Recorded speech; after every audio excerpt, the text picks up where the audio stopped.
मूर्ख गधा। एक समय की बात है, किसी कस्बे में एक धोबी रहता था। एक रात जब वह सो रहा था, एक चोर उसके घर के पिछवाड़े में आ घुसा।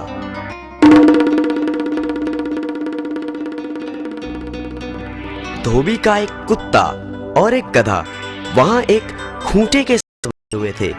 चोर को देखकर गधा कुत्ते से बोला, कुत्ते भाई, देखो चोर घर में घुस आया है और तुम भौंक नहीं रहे हो। क्या ये तुम्हारा फर्ज नहीं कि तुम भौंक कर मालिक को जगाओ? यदि तुम ऐसा नहीं करोगे तो चोर चुपचाप चोरी करके यहाँ से रफूचक्कर हो जाए। बात तो तुम्हारी ठीक है, परंतु तुम तो जानते ही हो मैं दिन रात मालिक के घर की चौकीदारी करता हूँ और तुम भी कम काम नहीं करते, परंतु हमें मिलता ही क्या है? हमें ढंग से पूरा भोजन तक नहीं दिया जाता। ये बात तो तुम ठीक कह रहे हो, परंतु कुछ नहीं।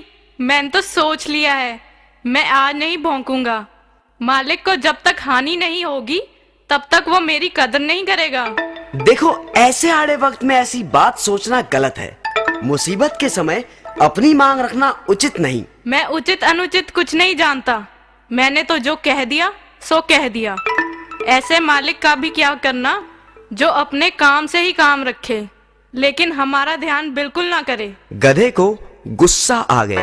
ओए मतलब परस, तू अपने फर्ज में कोताही कर सकता है, परंतु मैं तेरी तरह कमीना नहीं। लगता है मुझे ही कुछ करना पड़ेगा।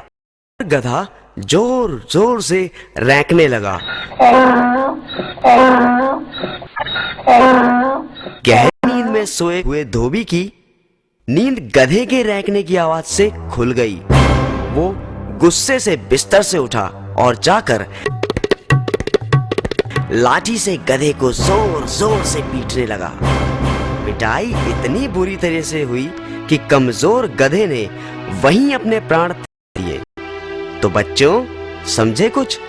इसीलिए तो कहते हैं, अपने काम से काम रखो, दूसरे के काम में जान